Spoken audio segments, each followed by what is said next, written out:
विहार के माध्यम से हम अनुव्रतों की चर्चा कर रहे हैं, जिसमें 12 व्रतों के अभी अंतिम पड़ाव में हम आ चुके हैं।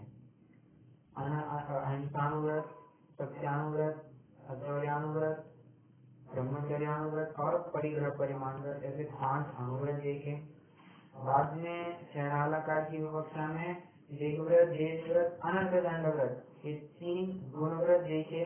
और शिक्षा व्रत की श्रृंखला में हम अभी तक सामायिक, पुरुषोपवास और भोग परिमाण व्रत, इन 3 शिक्षा व्रतों की भी चर्चा कर चुके हैं। और अतिथि संविभाग नामक व्रत की भी काफी कुछ चर्चा कर चुके हैं। थोड़ी सी चर्चा बची है, उनके अतिचार भी लेने हैं, तो वो लेंगे तो अपना ये प्रकरण पूरा कंप्लीट हो जाएगा। और फिर हम समाधि मरण की तरफ, मतलब जो अंतिम छंद आया है, यहाँ संलेखना का प्रकरण लिया गया है, तो संलेखना के प्रकरण को भी उठाएंगे। ठीक है। तो अतिथि संविभाग व्रत में कल हमने ये चर्चा की थी कि अतिथि संविभाग, अतिथि मतलब यूजुअली मुनिराज को डिनोट करने के लिए इस शब्द का प्रयोग किया जाता है। अतिथि मतलब जिनके न आने की तिथि है न जाने की तिथि, ऐसे मुनीश्वर अतिथि कहलाते हैं।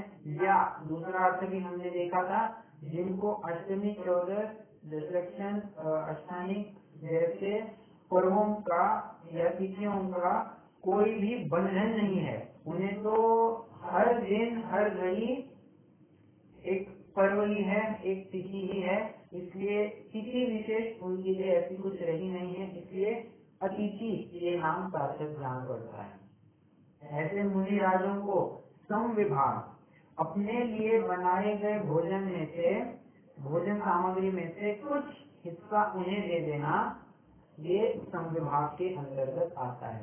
फिर कल हमने इसमें और भी चर्चा की थी कि सिर्फ आहार दान संबंधी आहार दान को लेकर ही सीमित नहीं रखना है। आचार्य सामंत भद्र ने इसमें और भी विस्तार से चर्चा की है। इन्होंने आहार दान या अतिथि संविभाग इस शब्द को न रखते हुए वैयावृत्ति इस शब्द को उन्होंने अपने शिक्षाव्रत के प्रकरण में डाला है। वैयावृत्ति में अतिथि संविभाग तो ग्रहण हो ही जाता है, या यूं कहिए चारों ही प्रकार के दान गर्भित हो जाते हैं। हाथ पैर दबाना, जो हम यूजुअली वैयावृत्ति शब्द सुनते ही हमें लगता है कि हाथ पैर दबाना कुछ होगा, तो वो भी वैयावृत्ति में ग्रहण कर लिया है। और जो अतिथि पूजा नाम से आचार्य कुंद देव इस व्रत को पहचान रहे थे, उसे भी आचार्य सामंत भद्र ने वैयावृत्ति में इंक्लूड कर लिया है। वे भी इस शब्द का प्रयोग करते हैं, अतिथि नाम प्रति पूजा रुधिरमलम धावते वारी। ठीक है। तो जिस प्रकार खून का धब्बा कपड़े पर लगा होता है और पानी डालने पर वो धुल जाता है, उसी प्रकार ये वैयावृत्ति नामक व्रत से जितने भी अपने संचित कर्म थे, उन संचित कर्मों को वो धोने का एक प्रयत्न करता है और अपने मोक्ष मार्ग को प्रशस्त करता है। तो ऐसी बात आचार्य सामंत भद्र ने भी ली थी। और वे कहते हैं कि सिर्फ अतिथि मतलब उत्तम पात्र कहिए या मुनिराज तक ही हम इन चारों नामों को सीमित क्यों रखें, सोच और भी विस्तार से की जा सकती है। उत्तम पात्र नहीं ही सही, हम मध्यम पात्र को दान दे सकते हैं। मध्यम पात्र भी नहीं सही, जघन्य पात्र को तो दान दे ही सकते हैं। तो ऐसा कोई जरूरी नहीं है कि सिर्फ मुनिराज ही चाहिए। हाँ, भावना तो उत्कृष्ट भानी चाहिए, परंतु जैसे हमारे सामने प्रसंग है, हम जैसे भी योग्य पात्र है, योग्य पात्र को देखकर हमें भी दान देना चाहिए। ठीक है। तो यही अतिथि संविभाग व्रत का भी स्वरूप बताया जा रहा था। अभी एक प्रश्न उपस्थित होता है कि अतिथि संविभाग कह रहे हैं तो अपने में से ही कुछ देना है, और ऊपर से कल मैंने ये भी बात कही थी कि मुनिराज के उद्देश्य से उनके आने के पहले और उनके जाने के बाद कुछ भी अधिक आरंभ खान पान संबंधी नहीं होना चाहिए। बराबर, ये बात कही थी मैंने। तो जितना बना है उसमें से ही अगर देंगे तो ये घर वाले तो भूखे रह जाएंगे। मुनिराज आकर खाकर गए हैं, हमें कुछ पता नहीं है, अचानक से आए हैं और उसमें भी कुछ विशेष व्यवस्था भी नहीं करनी है। तो ऐसे में तो जितने घर के सदस्य हैं उनकी तो भूख बराबर से शांत नहीं होगी, शमेगी नहीं। तो इसमें ये समझना चाहिए कि मुनिराज भी इतना विवेक रखकर ही चलते हैं कि पहले वे अनुमान लगाते हैं कि घर में सदस्य कितने हैं, फिर भोजन सामग्री उनके हिसाब से बनी कितनी है। जैसे उदाहरण दूं कि घर में 4 सदस्य हैं और 4 सदस्यों के नाम से 10 रोटियां बनी हैं।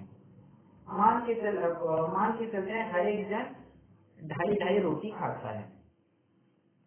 तो मुनिराज ये विचारते हैं अगर हर एक के हिस्से में से मैं अगर पौना 1/4 रोटी खा लूं तो 1 रोटी में मेरा काम बन जाएगा। तो ऐसे में अगर श्रावक गण 2.5 की जगह 2.25 रोटी खाते हैं तो शायद मुझे नहीं लगता है उन्हें कोई दिक्कत आएगी। तो ऐसा तो वे स्वयं विचार करते हैं।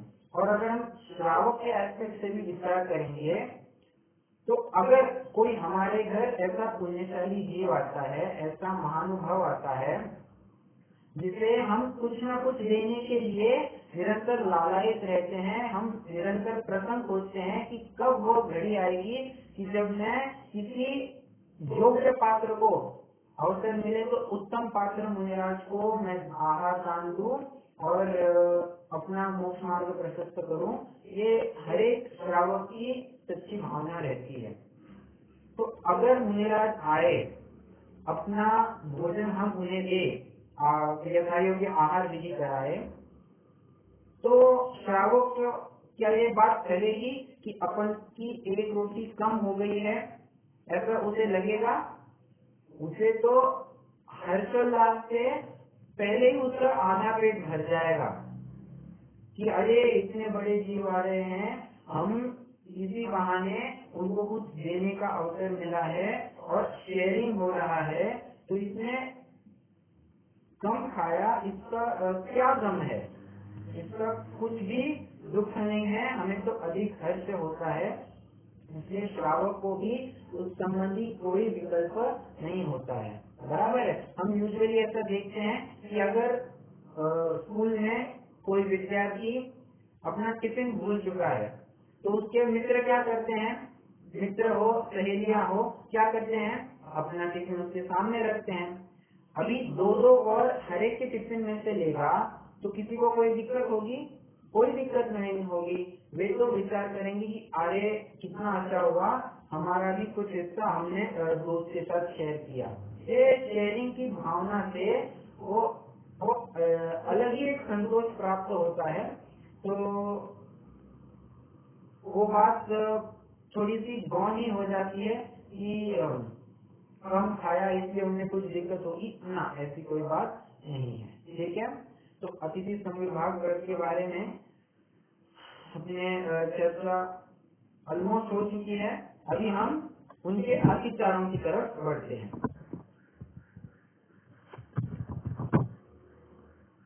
देखिए 36वां सूत्र है 7वें अध्याय का।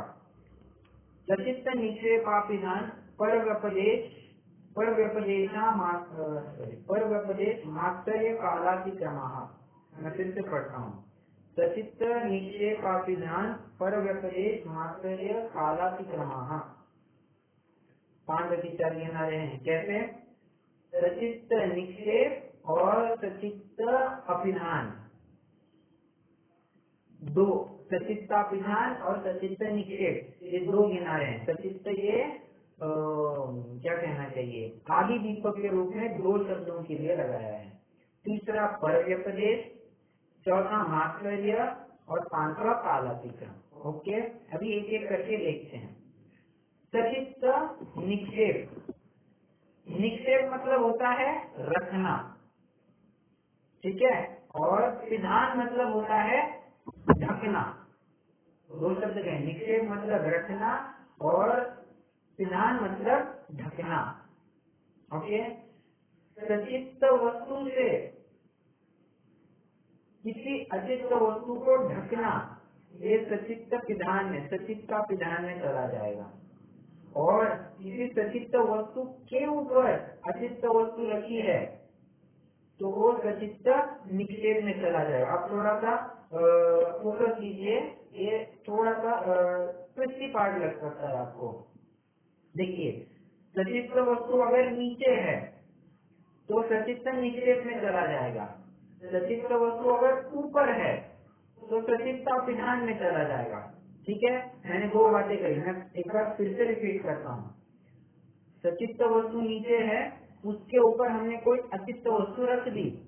जैसे पहले के जमाने में होता था, केले के पत्तों पर भोजन किया जाता था। कमल के पत्ते हो, केले के पत्ते हो, जो कुछ भी हो, उसके ऊपर रखकर भोजन किया जाता था।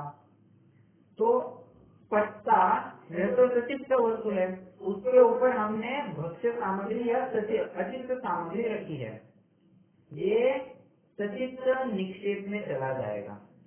और सचित्त पिधान में कैसे होगा, बस केस रिवर्स कर सकते हैं। कोई वस्तु थी, हमें कुछ लगा कि कुछ ढकने के लिए नहीं है, हमने बस एक केले का पत्ता उसके ऊपर रख दिया। कभी होगा ऐसे, तो रख दिया, ये सचित्त पिधान में चला जाएगा। ओके। और इसके सचित्त पिधान के और उदाहरण देता हूँ। ये सब्जी उबल रही थी, उसके ऊपर उबलते समय हमने कोई थाली इत्यादि कुछ रखी नहीं थी।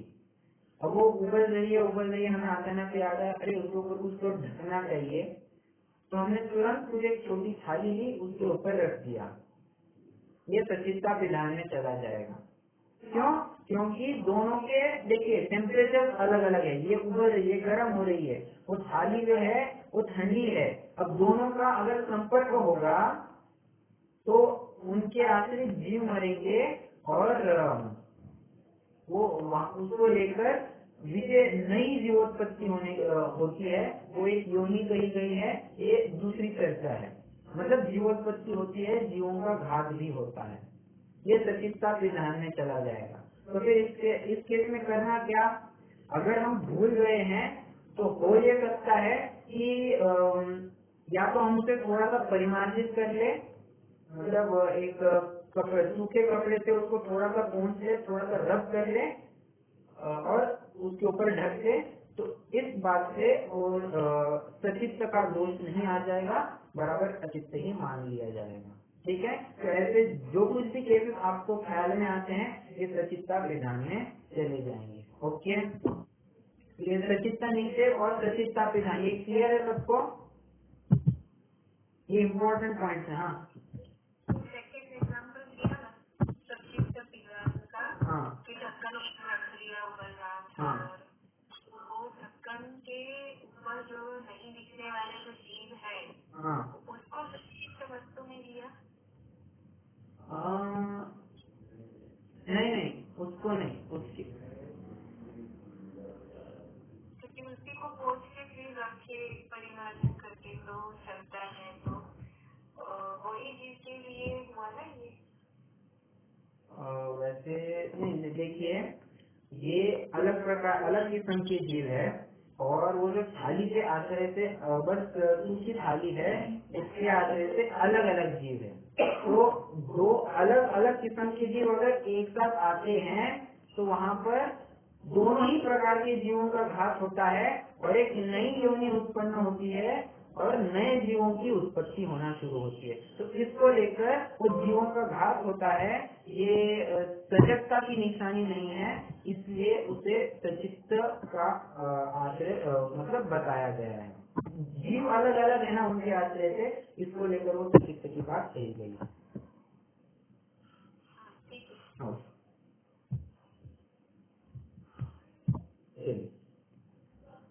फिर भी ऐसा आपने पहला उदाहरण में जो कहा था, मतलब पहले में तो कि पर हाँ अपना भोजन रख दिया। दूसरे उदाहरण जैसे दूसरे का उदाहरण में आपको बोला था कि जैसे अगर तपेले में कुछ हो रहा है तो उसको अपन केले के पत्ते से ढक दिया। तो मतलब ये कंफ्यूज थोड़ा सा मतलब मेरे को थोड़ा क्लियर नहीं हो रहा। मतलब क्या क्लियर नहीं हो रहा है, ये नहीं समझ पाया। मतलब मैंने कंफ्यूजन बेसिकली ये है, जैसे पहले वाले में तो टच हो रहे थे, मतलब टच हो रहे थे। हाँ ओके टच हो रहे हैं, इसलिए अपेक्षा से कहना है। ओके अभी हाँ बराबर। देखिए अभी कोई गर्म वस्तु है, उसके ऊपर हम रख रहे हैं, तो उसकी जो स्टीम होगी, जो वाष्प होगा, वो ऊपर जाएगा, उसको टच करेगा। ये स्टीम के अलग जीव है, उस पत्ते के अलग अलग जीव है, बराबर। तो उन दोनों का जब संपर्क होगा तो वहाँ पर भी जीवों का घात बनता है, इसलिए उसका भी ये सचित्ता विधान में आ जाएगा। ओके बस नहीं हो रहा है, परंतु स्टीम के हिसाब से कुछ जा रहे हैं ना, तो अलग अलग प्रकार के जीव आ गए तो उसमें दोष बनता है।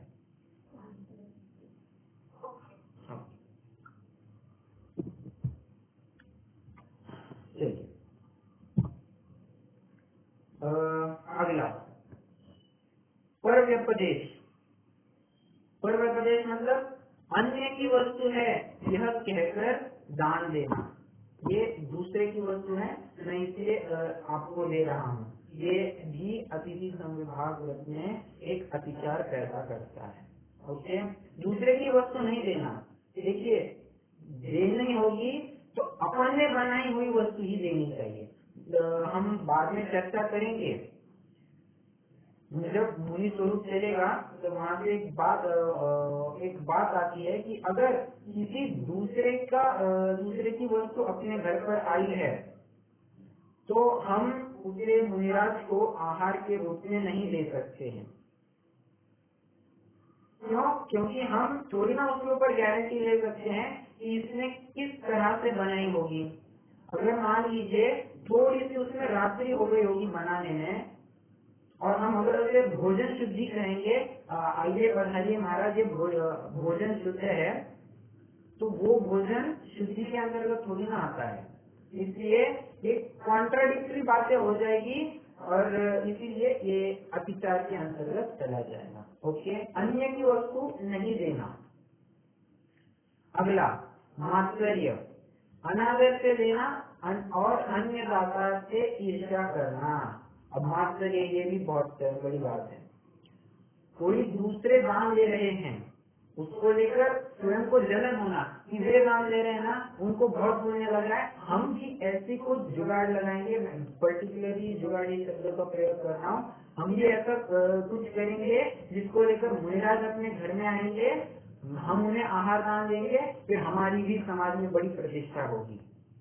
ये मत्सर भाव से किया गया दान है, ये भी अतिचार के अंतर्गत आएगा। या अनादर से देना। अनादर से कैसे देना?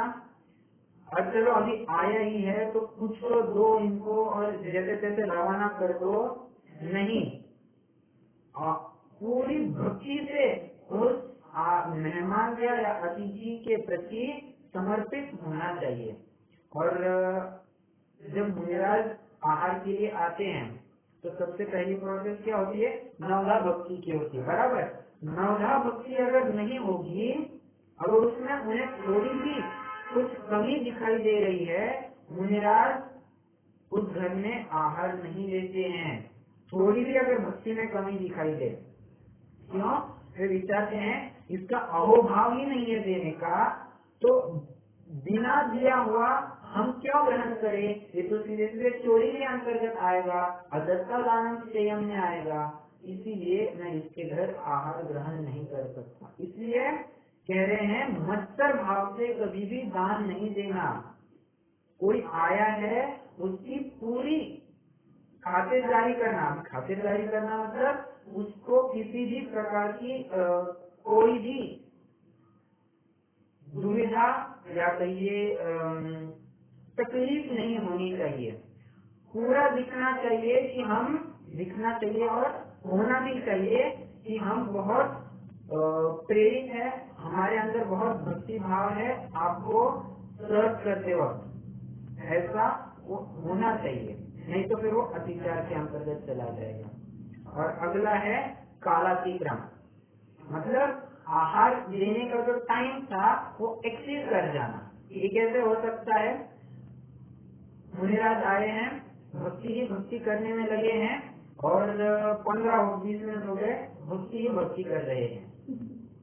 अभी मुनिराज कब तो आहार करेंगे, फिर कब हम आहार, सभी घर के सदस्य कब आहार ग्रहण करेंगे, बर्तन इत्यादि कब मंजेंगे, श्रावक सामयिक में कब बैठेगा, तो ये सब का डिले होता जाएगा। तो डिले तो कभी होना नहीं चाहिए।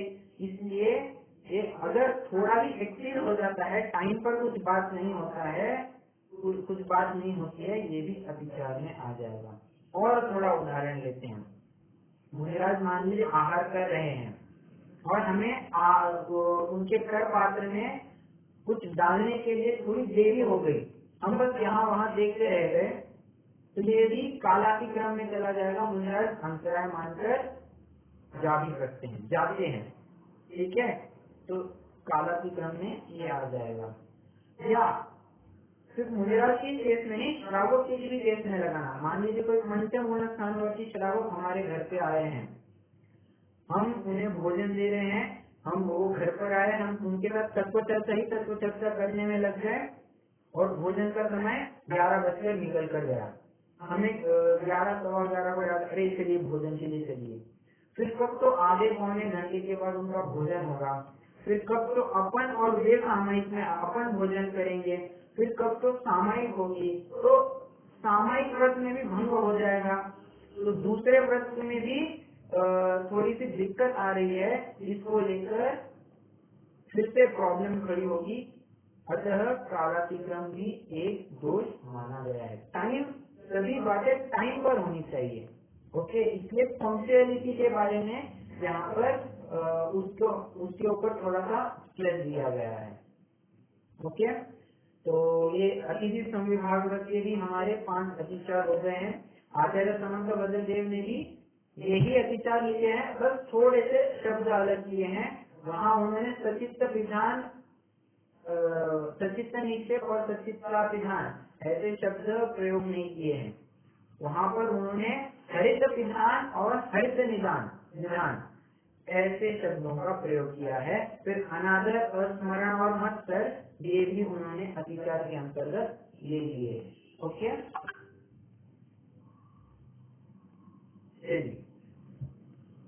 तो अपने 12 व्रतों की अभी चर्चा पूरी हो गई है।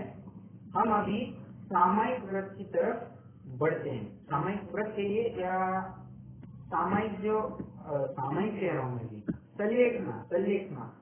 सल्लेखना के प्रकरण की तरफ बढ़ते हैं। अंतिम छंद पढ़ेंगे। 12 व्रत के अतिचार पन पन न लगावे, मरण समय संन्यास धारित दोष न सागे, यो श्रावक व्रत पाल स्वर्ग सोलम उपजावे, तह कैसे नर जन्म पाए मुनि भय शिव जावे। क्या कह रहे हैं? पहले तो प्रथम पंक्ति के ऊपर थोड़ा विचारते हैं। 12 व्रत के अतिचार पन पन न लगावे। पन पन मतलब जरा सा, ऐसा नहीं। पन मतलब होता है पान। मूल में प्राकृत का शब्द है पणगम, मतलब 5 के सेट को एक पणगम कहते हैं, 5। तो इसी से पन इस शब्द का उगम कह सकते हैं। पन मतलब होता है 5। तो हम अभी सारे ही व्रतों के 5 अतिचार, और जैसे अनुव्रत में या महाव्रत में संभव है, वहाँ 5 भावनाएं भी देख कर आए हैं। तो 5 का एक सेट बनाकर चलते हैं, जिसको लेकर याद रखने में भी आसानी हो, और एक सेटेड फॉर्मेट में सब कुछ चलता है, ओके। तो 5 अतिचार इन 12 व्रतों में भी नहीं लगने चाहिए। अभी अतिचार कह रहे हैं, तो अतिचार के भी 4 भेद बनते हैं। ओके, इसकी चर्चा हम विस्तार से नहीं करेंगे, आपको सिर्फ एक संकेत दे दूं। अतिचार के 4 भेद बनते हैं, अतिक्रम, व्यतिक्रम, अतिचार और अनाचार।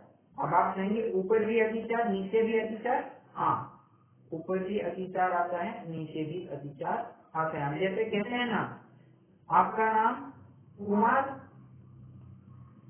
जय, कुमार विजय, कुमार कुमार, कुमार भी किसी किसी का नाम हो सकता है, बराबर। तो फर्स्ट नेम ये भी किसी का कुमार हो सकता है।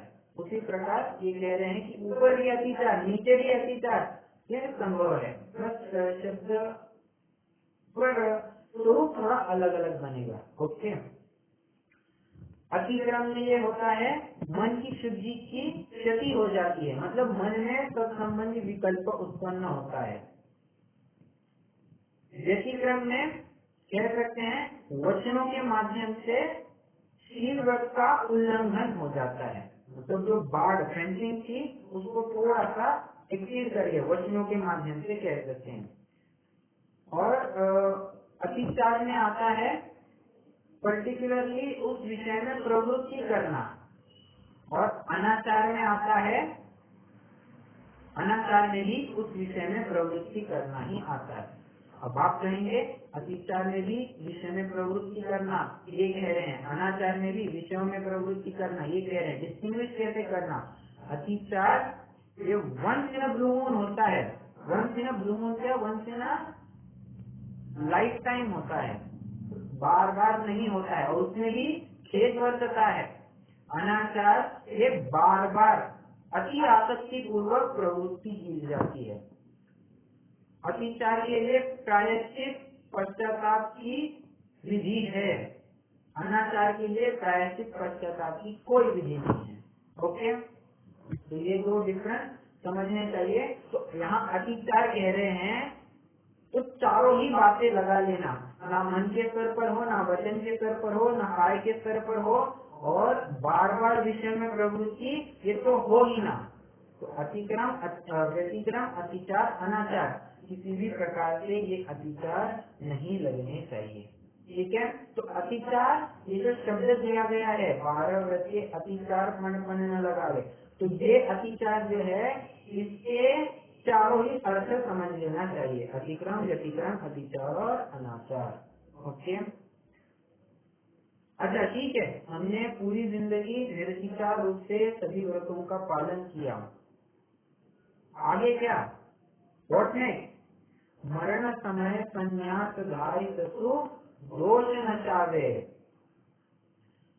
मरण समय में जब अंतिम समय आता है, उस समय में जितने भी पूर्वकृत दोष है जाने अनजाने में, उन सभी के नाश के उपाय विचारना और उन उपाय विचारने पर उनमें प्रवृत्ति करना, ये ऐसा संलेखना का, समाधि मरण का या संन्यास का स्वरूप कह रहे हैं। ठीक है, ये तो हमने एकदम ही बेसिक बात देखी कि संलेखना ये समाधि मरण के बारे में बात कर रहे हैं, उसका क्या स्वरूप होता है हम पहले इसे विचारते हैं। पहले तो हम इसका शाब्दिक अर्थ देखेंगे, कौन से मत में किस शब्द का प्रयोग किया जाता है इसको भी विचारेंगे, और फिर उनके विस्तृत स्वरूप में जाएंगे, उनके अतिचार देखेंगे, सामान्य मरण कब लेना चाहिए कब नहीं लेना चाहिए, इन सब पर भी एक कह सकते हैं एक संक्षेप विस्तार की शैली से हम इनकी चर्चा करेंगे। देखिए, श्वेतांबरों में संहारा ये शब्द बड़ा प्रचलित है, दिगंबरों में संन्यास कहिए, संलेखना कहिए, समाधि मरण कहिए, ये शब्द प्रचलित है, और अन्य मतियों में संन्यास या समाधि मरण ये दो शब्द ज्यादा प्रचलित है। ओके, संलेखना उनके ग्रंथों में या उनके मतों में शब्द नहीं आता है। कुछ भी कहिए, स्वरूप तो उनका एक ही आता है, माइंडलेस समाधि और समाधि मरण, इनमें बड़ा अंतर हुआ करता है। यूं कहिए समाधि और संलेखना इनमें थोड़ा अंतर होता है। समाधि ये समता भाव का सूचक होता है, समाधि मरण, ये समता भाव पूर्वक मरण के बारे में बात है। समता भाव समाधि ये पूरे जीवन भर चलती है, समाधि मरण ये सिर्फ अंत काल में होता है। ठीक है, ये मेन डिफरेंस नोटिस करना। तो ऐसा क्यों कहा जाता है कि समाधि मतलब समभाव जो कि पूरे जीवन भर चलता है। समाधि मरण मतलब समता भाव पूर्वक मरण, सिंपल भाषा में कहेंगे। समाधि मरण मतलब समता भाव पूर्वक मरण जो कि सिर्फ और सिर्फ जीवन के अंतिम काल में होता है। ओके, ये दो बेसिक डिफरेंस है, मेन पॉइंट है जिसके माध्यम से डिस्टिंग्विश किया जाता है। तो हम तो बार बार यही सुनते हैं कि उन्होंने समाधि दे दी, उन्होंने समाधि दे दी, और ये बात सुनने पर हमें थोड़ी सी कॉन्ट्राडिक्टरी लगती है, अरे समाधि दे दी तो संभाव में होंगे, परंतु ऐसा कैसे हमने समझ लिया कि समाधि मतलब समाधि मरण ही होता है। ये अभी रूढ़ हो गया है कि समाधि और समाधि मरण ये रूढ़ हो गए हैं, एकार्थवाची के रूप में प्रयोग किए जाते हैं, इसलिए हम समाधि कहते ही समाधि मरण ये बात हमारे ख्याल में आ जाती है। ओके, अन्य मतों के शब्द देखिए, अभी इनका शाब्दिक अर्थ देखेंगे। समाधि का तो देख ही लिया, अभी संलेखना इस शब्द को थोड़ा सा विचारते हैं। सत्लेखन इज इक्वल टू संलेखना। क्या? सत्लेखना, लेखन चाहिए, लेखना चाहिए, इज इक्वल टू संलेखना। सत मतलब भली भांति, अच्छे प्रकार से। लेखन मतलब देखना। लेखन यह शब्द लुक धातु से बना है, और लुक मतलब इंग्लिश वाला लुक नहीं, लुक यह शब्द ज्ञानार्थक है, मतलब देखना। वैसे इंग्लिश में भी लुक मतलब देखना ही होता है, परंतु यहाँ पर लुक इस धातु का अर्थ है देखना, जानना।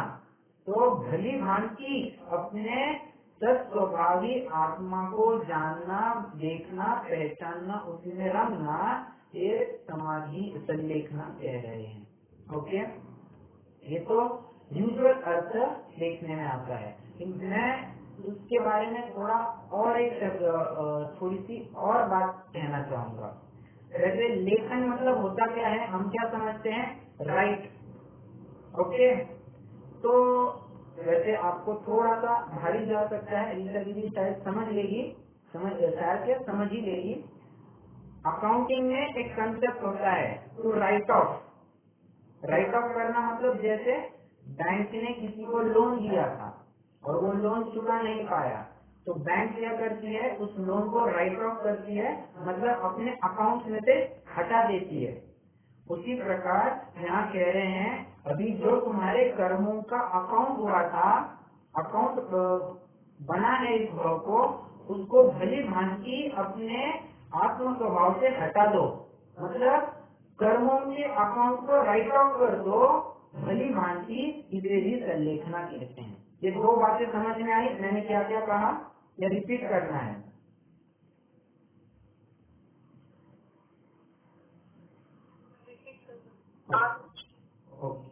रिपीट करता हूँ। संलेखना का जो मैंने दूसरा अर्थ कहा, पहले वो बताता हूँ। लेखन मतलब राइट करना। हम लेखन कीजिए मतलब लिखिए, इंग्लिश में राइट कीजिए। अब मैंने इसी बात को थोड़ा सा और एक्सटेंड किया। राइट मतलब राइट ऑफ करना। अकाउंट का एक कंसेप्ट होता है जहाँ पर किसी भी बैलेंस को राइट ऑफ किया जाता है, मतलब अपने फाइनेंशियल में से या अकाउंट में से उसको हटा ही दिया जाता है। तो संलेखना के प्रकरण में इसका क्या ताल्लुक? वो कह रहे हैं जो भी कर्मों का बैलेंस था, जो भी आज तक के संचित दोष थे, दोषों का बैलेंस बना था, उस सारे बैलेंस को राइट ऑफ कर दो और उसे हटा दो भली भांति, ये संलेखना कहा जाएगा। ओके, ये दूसरा अर्थ मैंने एक्सप्लेन किया। पहले वाला अर्थ थोड़ा सा विस्तार से विचारेंगे। लेखन, भली भांति लेखन करना। लेखन करना मतलब लुक धातु से बना है। लेखन मतलब देखना। भली भांति अपने स्वाभाविक आत्मा को देखना, जानना, उसमें ही रमे रहना, ये संलेखना के बारे में कहा गया है। संलेखना की एक परिभाषा भी आती है, कषाय काय लेखना संलेखना। क्या कहा?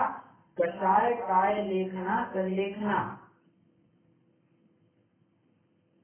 हम यूजुअली समझते क्या है? समाधि मरण लिया है मतलब सूख कर काटे हो गए हैं, शरीर को क्रूश कर रहे हैं। आचार्य कह रहे हैं ना, सिर्फ शरीर को क्रूश करना ये समाधि मरण नहीं है, शरीर के साथ साथ कषायों का दमन करना, उन्हें क्रूश करना, ये भी मुख्य रूप से यही संलेखना है।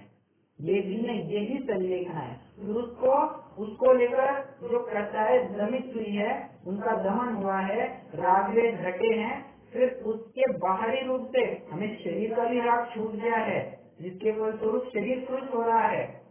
ये तो ठीक है, ये अलग रूप से आ जाता है, परंतु मुख्य रूप से तो समाधि मरण तो ये संलेखना जो है, ये कषायों को क्रूश करने की बात है।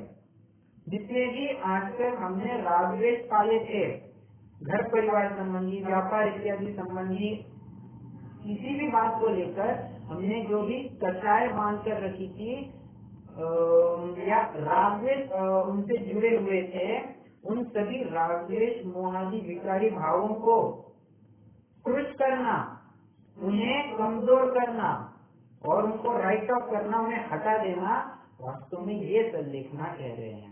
फिर उसके फलस्वरूप या बाहर की कहना चाहिए कि एक साइड बाय साइड जो कुछ भी हो रहा है, बाय प्रोडक्ट के रूप में जैसे कहते हैं, तो वैसे ही एक हमें बाहर एक रिजल्ट दिखाई दे रहा है कि इसका शरीर क्रूश हो रहा है। वास्तव में उसके शरीर के प्रति राग कम हो गया है, राग क्रूश हो गया है, जिसको लेकर शरीर भी क्रूश होता हुआ दिखाई देता है। ठीक है, तो संलेखना की क्या परिभाषा देखी? कषाय काय लेखना संलेखना। कषाय तथा काय को लेखन करना, क्रूश करना, ये वास्तव में संलेखना है। ठीक है, ऐसी संलेखना कब ली जाती है? आचार्य संबंध भद्रदेव इसके लिए 122वें श्लोक में कहते हैं, रत्नकंठ रावकाचार्य के, उपसर्गे दुर्भिक्षे जरति रुजायां च निष्प्रतीकारे धर्माय तनु विमोचन आहु संलेखना मार्या। किसकी स्थिति में लेता है? उपसर्ग, दुर्भिक्ष, जरसी, जरसी मतलब बुढ़ापा, रुजायाम से निष्प्रतिकारे, ऐसा रोग जिसको प्रतिकार करने में ही संभव नहीं है। अपन आज के केस में मानकर चले लास्ट स्टेज का कैंसर हो गया है, बराबर, ये तो अभी प्रतिकार कुछ नहीं कर सकता है, इसका ठीक होने का कोई उपाय ही नहीं है, राइट। तो हम मोटे तौर पर इसको निष्प्रतिकार रोग के रूप में मानकर चल सकते हैं। तो इन सब स्थितियों में अपने स्वधर्म की रक्षा हेतु इस शरीर से मुक्त होने के लिए धर्माय तनु विमोचन माहु संलेखना मार्या, वो जीव संलेखना धारण करता है। ठीक है, शरीर से मुक्त होने के लिए, शरीर से मुक्त होने के लिए मतलब शरीर संबंधी राग से मुक्त होने के लिए वो संलेखना को धारण करता है। ठीक है, अभी मैंने जो कहा कि संलेखना इन स्थितियों में धारण करता है। मान लीजिए ऐसा उपसर्ग आ गया जिससे बचना भी मुश्किल ही नहीं है, ऐसा दुर्भिक्ष पड़ गया है कि खाने के लिए कुछ मिलने वाला नहीं है, अभी समय भी हो चुका है, इसलिए संलेखना धारण कर लेना। तो ऐसी स्थितियों में संलेखना धारण की जाती है, ऐसा तो हम समझते हैं। परंतु इसका कोई ये अर्थ न निकाले कि इन्हीं स्थितियों में संलेखना धारण की जाती है। संलेखना अगर आपको मालूम होगा, ये उत्तम संलेखना ये 12 वर्ष तक भी चल सकती है। क्या कहा? उत्तम संलेखना ये 12 वर्ष तक भी चल सकती है। तो 12 साल बाद किसी का कोई मरण होगा, ये हम थोड़ी ना प्रेडिक्ट कर सकते हैं। तो ये बस एक निमित्त नैमित्तिक संबंध है, निमित्त ज्ञान का एक प्रभाव है या तो ये प्रयोग है, जिसको लेकर हम एक एस्टिमेट लगा सकते हैं कि अपनी आयु कितनी शेष है। उसको लेकर समाधि मरण तय किया जाता है। इसलिए कोई कहे कि हमारी तो अभी शारीरिक स्थिति अच्छी है, इसलिए अभी समाधि मरण की तैयारी करने में क्यों तैयारी करना, तो ये बात अच्छी नहीं है। समाधि की तैयारी अभी से रखेंगे तभी जाकर वो बाद में फलेगी। रोज हम पौधे को पानी खाद इत्यादि डालेंगे तभी जाकर वो अंकुरित होगा और एक बड़े विशाल वृक्ष के रूप में फलदायी होगा। अगर खाद पानी ही नहीं डालेंगे, उसको प्रमोट नहीं करेंगे, उसको बढ़ाएंगे नहीं, तो वृक्ष होने की संभावना ही अत्यंत दूसर है। उसी प्रकार रोज अगर समाधि मरण की भावना नहीं भाएंगे, उस संबंधी किसी न किसी प्रकार से तैयारी नहीं करेंगे, तो अंत में जाकर इस समाधि मरण भी फलेगा नहीं। उस समय में आकुलता होने के चांसेस बहुत ज्यादा होते हैं। इसीलिए तैयारी तो अभी से ही रखनी चाहिए। ओके, तो समाधि मरण संबंधी कब ली जाती है, इसके बारे में भी मैंने बात रखी है। एक और बात, समाधि मरण यह आत्महत्या नहीं हुआ करता है। क्या कहा? समाधि मरण यह आत्महत्या नहीं होता है। आत्महत्या यह शरीर के प्रति ऐसा द्वेष हो चुका है कि मुझे शरीर ही नहीं चाहिए, इसलिए मैं इसके पिंड छूट जाए, मैं इससे छूट जाऊं। ऐसी जो द्वेष बुद्धि बस जहर इत्यादि कोई खा लेता है, फांसी पर लटक जाता है, कुछ भी कर लेता है, ये आत्महत्या के दायरे में आएगा। जबकि संलेखना यह ना शरीर के प्रति राग है, ना ही शरीर के प्रति अब द्वेष है। इन दोनों से अभी परे हो चुका है। शरीर में क्या हो रहा है, कम हो रहा है, ज्यादा हो रहा है, वैसे ही बना रह रहा है, इसको अभी उससे कुछ फर्क नहीं पड़ता है। जो कुछ भी हो रहा है शरीर के खाते में हो रहा है, मेरे खाते में कुछ नहीं हो रहा है, इस बात को लेकर वो निश्चिंत हो चुका है। इसलिए वहाँ ना राग है ना द्वेष है। ओके, ये पहला पॉइंट हो गया आत्महत्या और समाधि मरण के केस में। दूसरा पॉइंट, आत्महत्या यह अत्यंत बुद्धिली और कायरपने की निशानी है। समाधि मरण यह परम पौरुष की निशानी है। कैसे? आत्महत्या में कोई बस एक घूंट जहर का ले लिया, आलू पी लिया और बस थोड़ा चला गया। कुछ विशेष दर्द होता है, कुछ लगता है विशेष, कुछ नहीं। परंतु ऐसी स्थिति में पहुंचना जहाँ पर अभी शरीर साथ नहीं दे रहा है, कुछ खाते नहीं बन रहा है, शरीर की हालत बहुत कमजोर हो गई है, कब काल आकर हमारा समय पूरा हो जाएगा इसकी शाश्वती नहीं है। शरीर भी अत्यंत क्रूर होते जा रहा है, परिणाम विचलित होने के अवसर बहुत है। इस स्थिति में स्वयं के परिणाम को संभालते हुए समाधि मरण धारण करना ये कितने पौरुष का काम है, बहुत ही पुरुषार्थ का काम है। इसीलिए संलेखना को अत्यंत वीर जीवों का काम कहा गया है। ओके, एक और बात, आत्महत्या नहीं, चलिए वो दूसरा ही पॉइंट हो जाएगा। समाधि मरण के बारे में बात करेंगे। समाधि मरण के बारे में फिर तो और कितना कुछ विस्तार से लिखा गया है। कहते हैं जब तुम्हें एक ग्राम से दूसरे ग्राम में जाना हो तब तो कितनी तैयारी से जाते हैं, और जब अभी भावांतर करने का समय आ गया है तो उसके लिए कुछ भी तैयारी नहीं होगी क्या? हम जब ग्रामांतर करते हैं तो बराबर अपने साथ टिफिन इत्यादि सब पैक करके चलते हैं, ताकि जब तक हम दूसरे स्थान पर न पहुंच जाए हमें खान पान संबंधी कोई विशेष आकुलता नहीं होगी, दिक्कत खड़ी नहीं होगी। उसी प्रकार जब अब भावांतर होने वाला है तो क्या पुण्य की पूंजी अभी साथ नहीं रखेंगे क्या? पुण्य की पूंजी छोड़िए, इस सम्यक स्वरूपी पूंजी चैतन्य जी साथ में पैक करके लेके नहीं जाएंगे क्या? लेकर जाना पड़ेगा, नहीं तो संसार में यूं ही भटकते रहना पड़ेगा। तो ये भावांतर करने की जो बात है ये एक ट्रांजिशनल फेज है। अभी यहाँ से दूसरी तरफ जाना है तो ऐसे में बड़े ही तैयारी के साथ हमें वहाँ पर जाना चाहिए।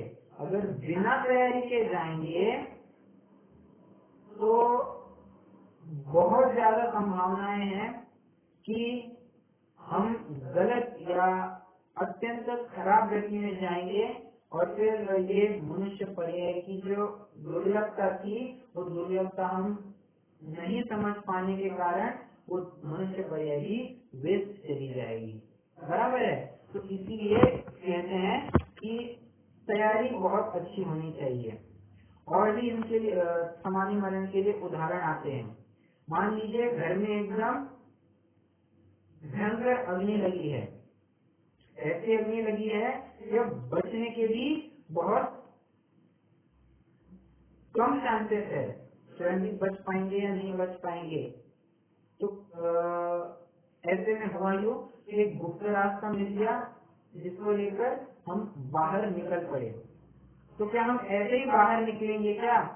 कुछ ना कुछ तो विचार आएगा ही हमारे दिमाग में कि अरे अपनी जो कुछ पूंजी है कम से कम थोड़ा बहुत तो उसको लेकर चले जाए।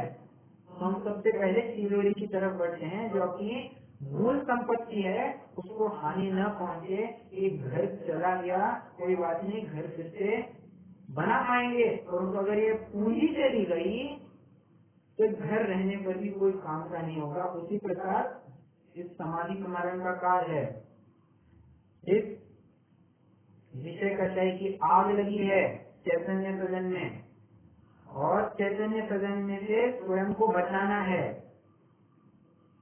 कैसे? एक गुप्त रास्ता मिल गया है और उसमें हमें थोड़ा विचार आता है कि अरे आगे जाकर हमारा होगा क्या? अगर थोड़ी भी पूंजी अपने साथ नहीं होगी तो घर रहे नहीं रहे हम तो कंगाल ही हो जाएंगे, हम कहीं से नहीं रहेंगे। इसलिए सबसे पहले जब ये समाधि से जी होता है ये अपनी आत्मा की तरफ बढ़ता है, अपने सम्यक्तों को, अपनी चैतन्य निधि को सुरक्षित करता है, ताकि अगले भाव में अगर जाएगा तो सम्यक रूपी पूंजी तो सुरक्षित रहेगी, आगे भाव में भटकने के चांसेस तो पूरे कम हो जाएंगे। सम्यक तो साथ है तो फिर आगे बढ़ने संसार में ज्यादा परिभ्रमण का कोई अवसर ही नहीं रहेगा। इसीलिए समाधि मरण को बहुत बहुत महत्व दिया गया है। आपको कई लोग कहते हुए मिलेंगे जिंदगी पूरी काम में ही चली गई, पूरे पाप आरंभ नहीं निकल गए, अभी अंतिम समय तो अच्छा होना ही चाहिए। अंत भला तो सब भला, ये जो लोगों की कही जाती है वो यहाँ पर चरितार्थ होती हुई दिखाई देती है। अंत में कैसे भी करके जिस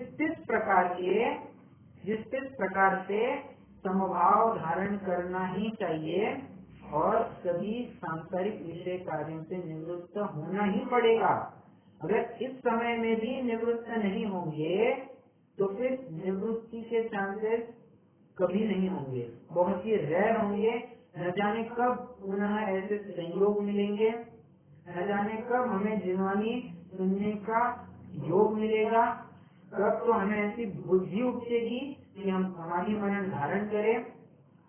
कितने रेयर चांसेस है, बराबर। इसीलिए कह रहे हैं एक बार चांस मिला है, चांस को छोड़ना नहीं, grab the opportunity with both the hand.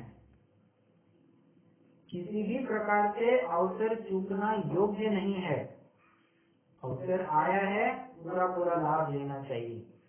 तो समाधि मरण के काल में समभाव ही एकमात्र उपादेय हुआ करता है।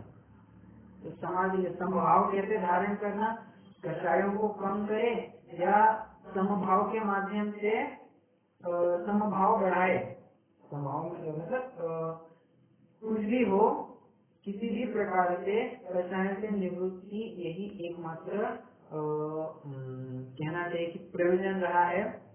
और ये होगा तो समाधि मरण एकदम सार्थक हो जाता है, नहीं तो फिर करने में कुछ पॉइंट नहीं रहता है, बराबर है। तो समाधि मरण की बहुत महिमा गाई गई है।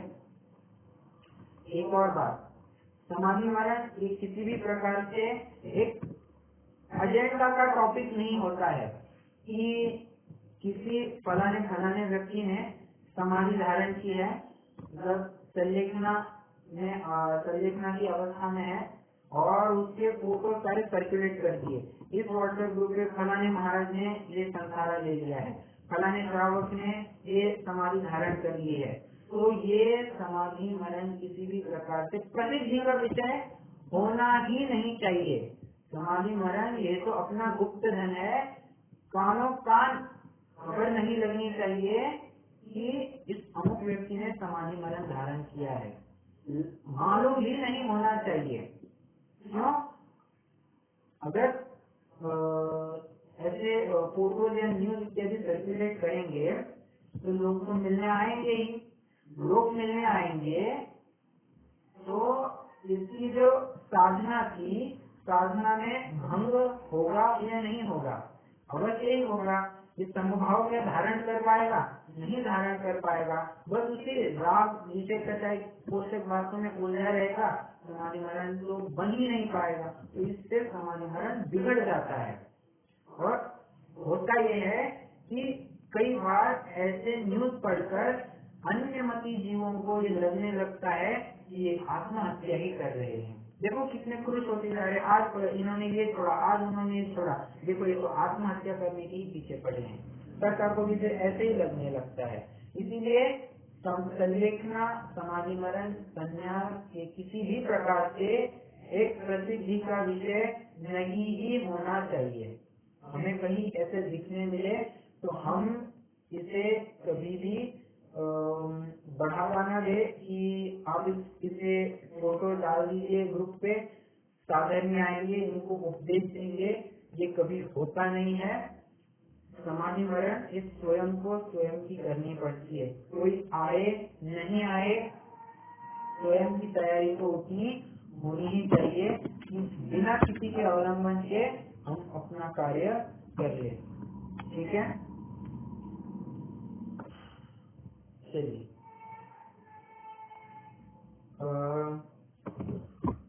अभी 7 मिनट तो है।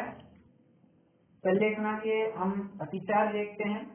अतिचार देखने पर ये अपना चौथी ढाल ही पूरी हो जाएगी। फिर हम कल से नए विषय में जुड़ जाएंगे, 5वीं ढाल में जुड़ जाएंगे। 12 भावना का प्रकरण है, अच्छा प्रकरण है, मिस नहीं करेंगे। ठीक है, तो अभी के लिए थोड़ा सा समय भी लगे तो बने रहिए। संलेखना के भी अभी अतिचार कह रहे हैं। क्या?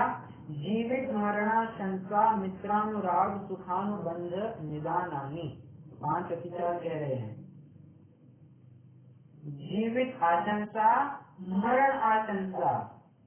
आशंसा मतलब चाह, जीने की इच्छा और मरने की इच्छा दोनों ही प्रकार से नहीं होने चाहिए।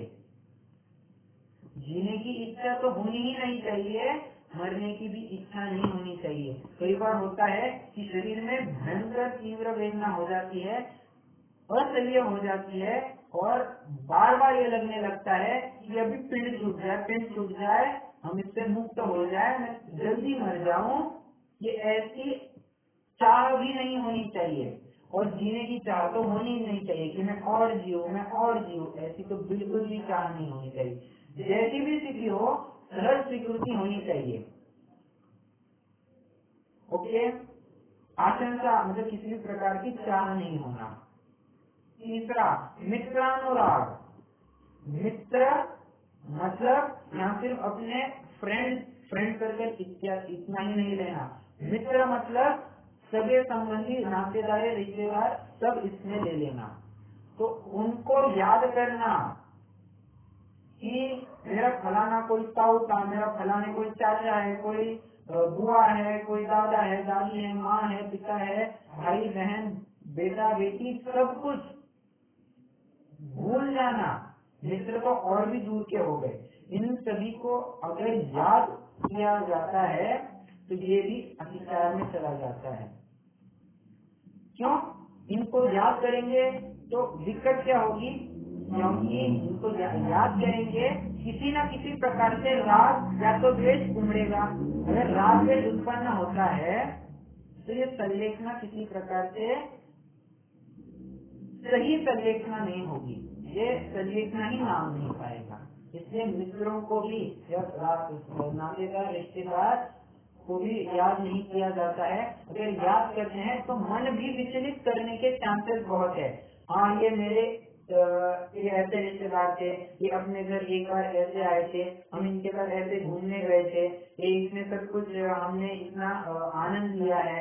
ये सब कुछ बातें हैं, ये भूतकाल में हमें रमाने वाली है। और अगर ऐसा होता है तो फिर जो आत्मा की तरफ देखने का प्रयोजन था, वो आत्मा की तरफ न देखकर हम भूतपूर्व बातों में ही जुड़े रहेंगे और ये मित्रानुराग में आएगा, अतिचार लग जाएगा, संलेखना बन ही नहीं पाएगा। ओके, मित्रानुराग हो गया। सुखानुबंध।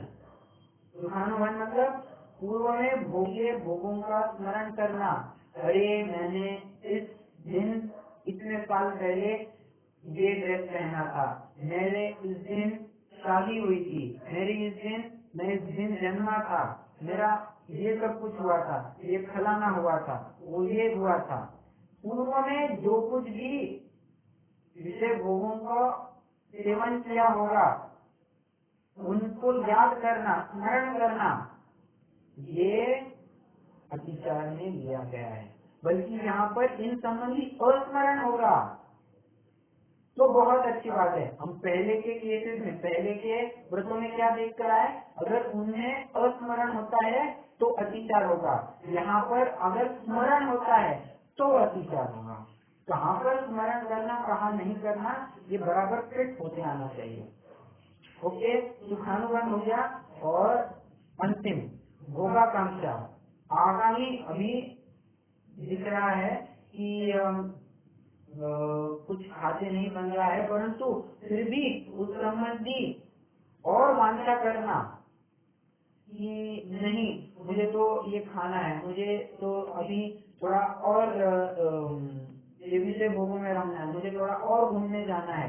तो ये कुछ भी आगामी काल में आने वाले विषय है, उनकी वांछा रखना, ये भोगाकांक्षा में आ जाएगा, संलेखना का अतिचार होगा। ये संलेखना का एक क्या कहते हैं वो पाठ आता है ना, छोटा पाठ, दिन रात मेरे स्वामी, तो उसमें ये 5 ही अतिचार गिनाए गए हैं, गिना कर दिखाते हैं। जीने की हो न वांछा, मरने की हो न ख्वाहिश। क्या गया? जीने की इच्छा, मरने की ख्वाहिश। बराबर आगे गया जीवित आशंका और मरण आशंका, आगे वो अतिचार हो गए। परिवार मित्र जन से मैं राग को हटाऊं। मित्रानुराग, अपने जितने भी सगे संबंधी है उन संबंधी राग को हटाना, ये मित्रानुराग नामक अतिचार से दूर होने की बात है। ओके, 3 हो गए। भोगे जो भोग पहले उनका न हो सुमरण, मैं राज्य संपदाया पद इंद्र का न चाहूं। सुखानुबंध भोगाकांक्षा। भोगे जो भोग पहले उनका न हो स्मरण, पहले जितने भी मैंने विषय सेवन किए थे उनको स्मरण करना, याद करना, ये सुखानुबंध नामक चौथा अधिकार हो गया। और मैं राज्य संप्रदाय पर इंद्र का न चाहूँ, इस भाव संबंधी ही नहीं पर भाव में ये समाधि के पद में मुझे इतनी अच्छी अच्छी स्थितियाँ चाहिए, इतनी अच्छी पोस्ट पर मैं जाऊंगा, मैं देव बनूंगा, रिद्धिधारी देव बनूंगा, मैं इंद्र बनूंगा, मैं ऐसी भोग भूमि में चला जाऊंगा। ये सब कुछ भी भविष्य संबंधी जो कुछ भी विषय भावनाएं हैं उनसे दूर होना, ये भोगाकांक्षा नामक अतिचार को दूर करने की बात है। ठीक है, तो मैं आपको रिलेट करके दिखाया कि संलेखना के अतिचार और ये समाधि मरण का पाठ जो आता है उसमें कैसे बराबर से सभी अतिचार गिनाए गए हैं। और फिर कहते हैं उसी पाठ में कहते हैं रत्नत्रय का पालन हो अंत में समाधि, शिव राम प्रार्थनाय जीवन सफल बनाऊं। रत्नत्रय का पालन हो अंत में समाधि, रत्न समाधि पालते पालते मैं रत्नत्रय का भी बराबर उसको सुरक्षित करूं, क्या रत्नत्रय पालते पालते मैं बराबर समाधि मरण कर लूं, ऐसा ही मेरा अंत हो और शिवराम प्रार्थनाय जीवन सफल बनाऊं। कभी ऐसी भावना भाते हैं कि इस अनुपम कार्य के द्वारा मैं अपने समस्त जीवन को सफल बनाऊंगा। ठीक है, चलिए, तो किसी को कोई किसी प्रकार से शंका हो तो आप रख सकते हैं, नहीं तो फिर चौथी हाथ अभी अपनी पूरी हो गई है। वैसे बस 2 पंक्तियां बची हैं, 2 मिनट में ले लेते हैं, फिर आज के लिए रुक ही जाएंगे। कह रहे हैं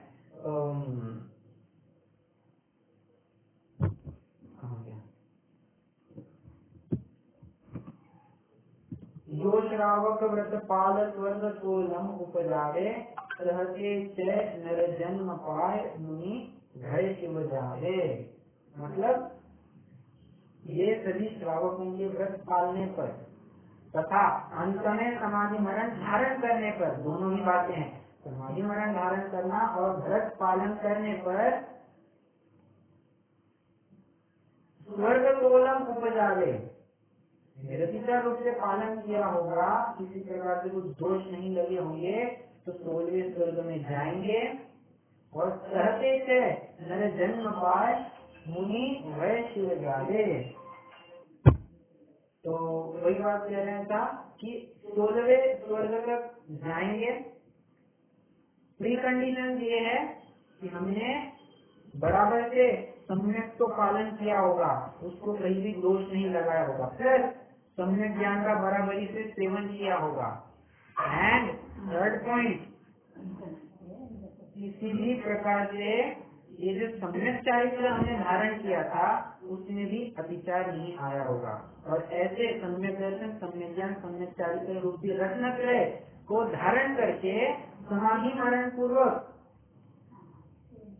अगर इस जीवन का अंत हुआ है तो ये हम इस भाव में अभी मोक्ष जाने की तो संभावना नहीं है, 16वें स्वर्ग में जाएंगे।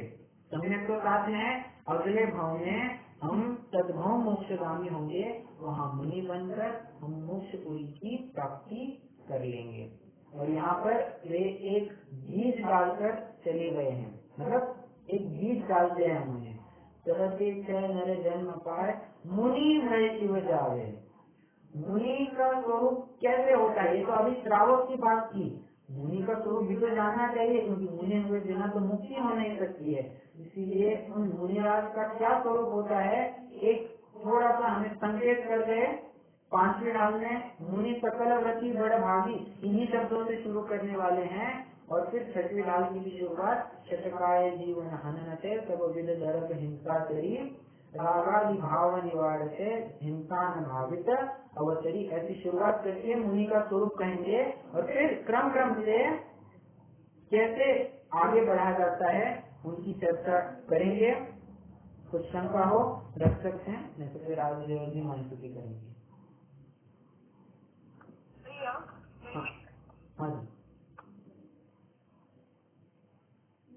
कुछ पूछ रहे थे आप?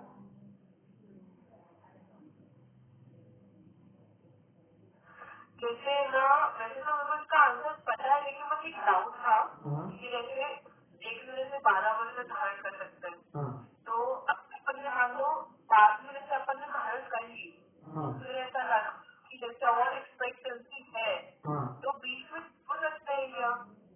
नहीं, देखिए समाधि मरण एक बार धारण किया है उसको अभी मरण होने पर ही वो छूटेगा, बीच में छूटेगा ही नहीं। तो ये बराबर एक क्वेश्चन बना रहता है जो आपने पूछा है कि अगर हमें लगता है कि तो हमने एस्टिमेट किया कि 12 नहीं हम 12.5 साल तक जिएंगे, 6 महीने और एक्सटेंड हो जाएंगे, जो कुछ भी हो, तो ये कैसी बात होगी?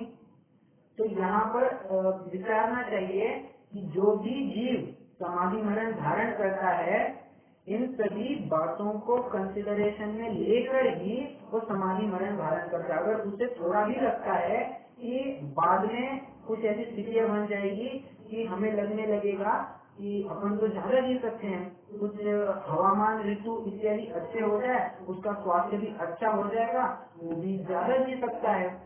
हालांकि सब आयु के अधीन है, परंतु ऐसा हो सकता है या नहीं हो सकता है? बिल्कुल हो सकता है। तो ऐसे केस में समाधि मरण धारण करने के पहले वो जीव तो 100 से विचारेगा ये समाधि सही रूप से पलेगी या नहीं पलेगी। अगर उसे लगता है कि अपन थोड़ा और जिएंगे तो वो समाधि इस काल में धारण ही नहीं करेगा।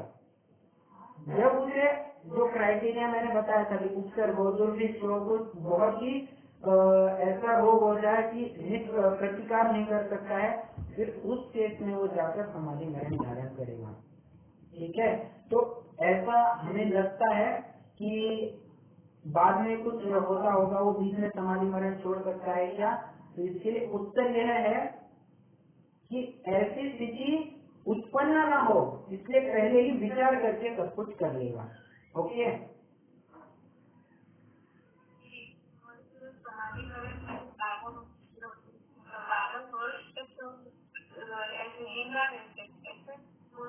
हाँ, अरे 12 वर्ष तक जिंदा रहता है। फिर आप कहेंगे कि समाधि मरण नाम कैसे पाएगा?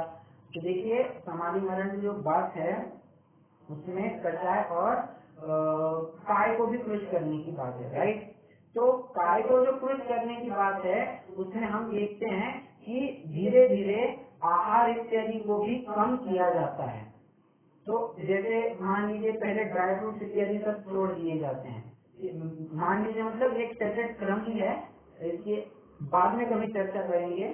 तो पहले ड्राई फ्रूट इत्यादि छोड़ेंगे, फिर गेहूं छोड़ेंगे, फिर दालें छोड़ेंगे, चावल छोड़ेंगे, दूध, फिर दही, छाछ, पानी, और फिर निरंकार हो जाएगा।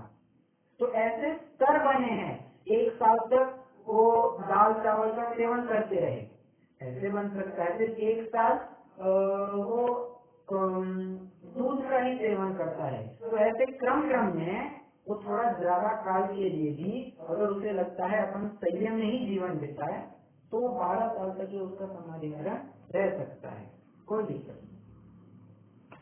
जिंदा तो रहेगा, जिंदा तो हमें यूजुअली ये लगता है समाधि मरण मतलब अभी 1-2 महीने की केस है, 1-2 महीने बाद ही निपट जाएगा, ऐसा नहीं है। ये 12 वर्ष तक का भी उत्कृष्ट हो सकता है, पर ये बहुत रेयर केस बनती है। ओके,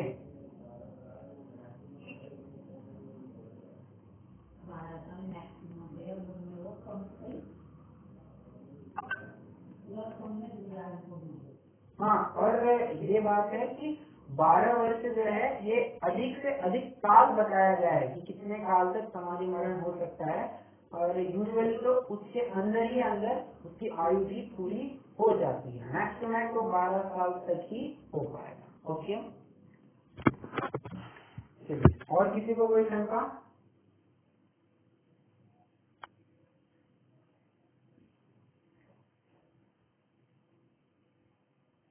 नहीं। ओके, तो कल से अपन ये 5वीं भाग शुरू कर देंगे। और हाँ,